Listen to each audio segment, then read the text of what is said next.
ازيكم يا احلى ناس في الدنيا، عاملين ايه؟ ان شاء الله تكونوا بالف خير. فيديو النهارده احنا معانا لاعب قدر ان هو يبهر اترو، وقدر ان هو يقنع اترو انه من افضل لاعبين بابجي موبايل على الموبايل. بس قبل ما نبدا الفيديو تعالوا نشوف اترو قال ايه على اللاعب ده.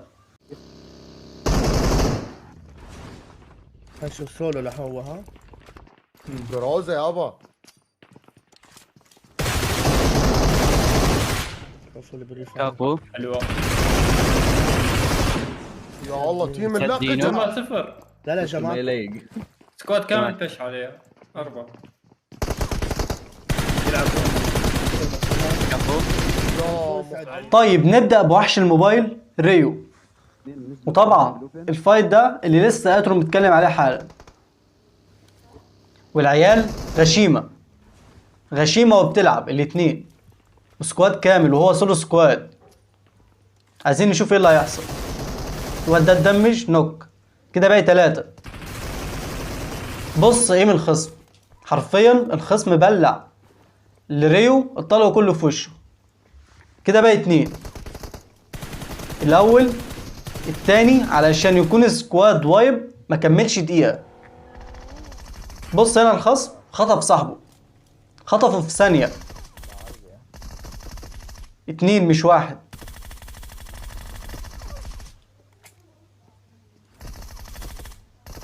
الاتنين هينين بعض دامج، والتلاتة معاهم جروزة.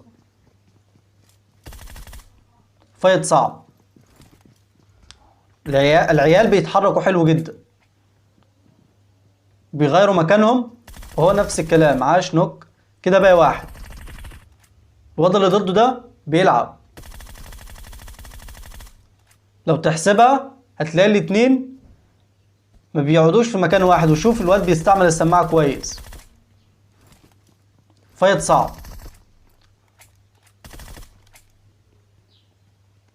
1v1 بس فايت صعب.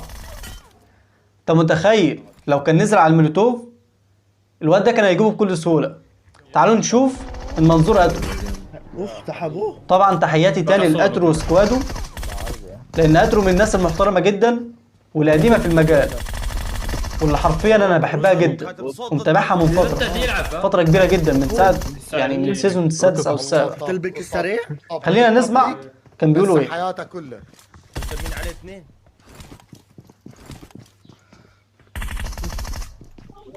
والله يلعبوا اللي قدام. حرفيا مصدومين.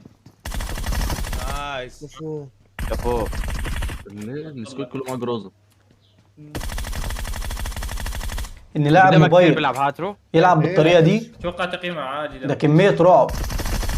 تتخبط وجهه اصلا. البريفاير ده فلاح ده اترو ما بيتكلمش، اترو مصدوم. يا الله طيب ندخل بقى على شوية لقطات نار، وانا متأكد ان الخصوم دي هتعجبكم والفايتات دي. بص السرعة، بص الريفلكس.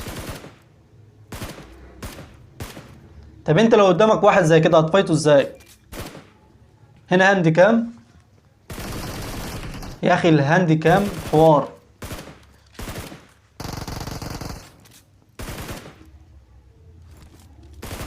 شوف انا كنت عايز اشوف بس الحركة دي، الريفلكس ده.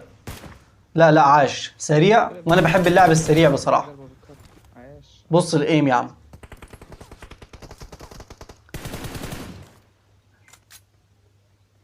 هيجيبه ولا ايه؟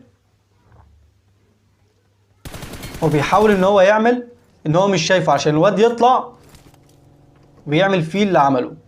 بيقول لك هنا سكواد لعيبه. حلو قوي انك تعترف بقوه الخصم. عايزين نشوف بس هو سكواد كامل ولا يقصد 2 ولا 3. هتفرق. لا العيال بتلعب. بصيت على الدمج من خرم ابره، قدر ان هو يدمجه. طبعا الحركه دي قدمت، كله عرفها دلوقتي. يسعد دينك على البرون يا راجل. لوما البرون ده كان زمانه على اللوب دلوقتي. العيال بتلعب. طيب هو شكله هنا اتجاب، فخلينا نشوف الفايت اللي بعده. طبعا الكام فايت دول كان في بطولة. الواد مكمبر. فهنشوف لقطات جامده. اسرع نقطة. الجواد سجل. شوف العيال اللي ضده، وين السكواد كامل؟ حرفيا الاتنين هانوا بعض دامج، والواد ده رد فعله جامد. يعني حرفيا لو كانت طلقه واحده بس كانت جت في ريو كان هيعنق. ايه اسمع ده ملغمي. شفت صاحبه دلوقتي كان هيتجاب من بعيد. يعني العيال مركزه في كل مكان. الواد اللي تحت ده اكيد يحسبهم على السطح، بس كان المفروض ان هو معاه سماعه كويسه. هو سامع ريو وهو بيهيئ، كان المفروض يعرف. ايوه امسك هناك وانا بمسك امسك هناك انا بمسك. بس عاش قوي ريو. لاعب سريع، انا هون ونادر جدا انك تلاقي لاعب موبايل سريع. وانا عارف انا بقول لك ايه. صوت العيال دي تحس ان هي مش لابسه سماعه، مع انها بطوله المفروض ان انت اصلا لابس سماعه كويسه.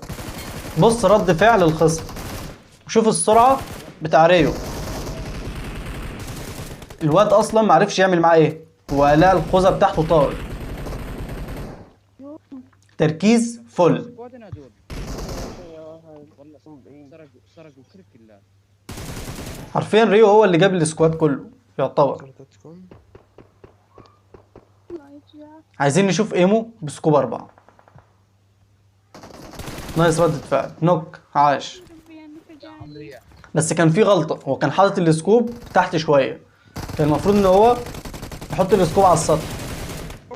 لو رجعتها هتفهم كلامي.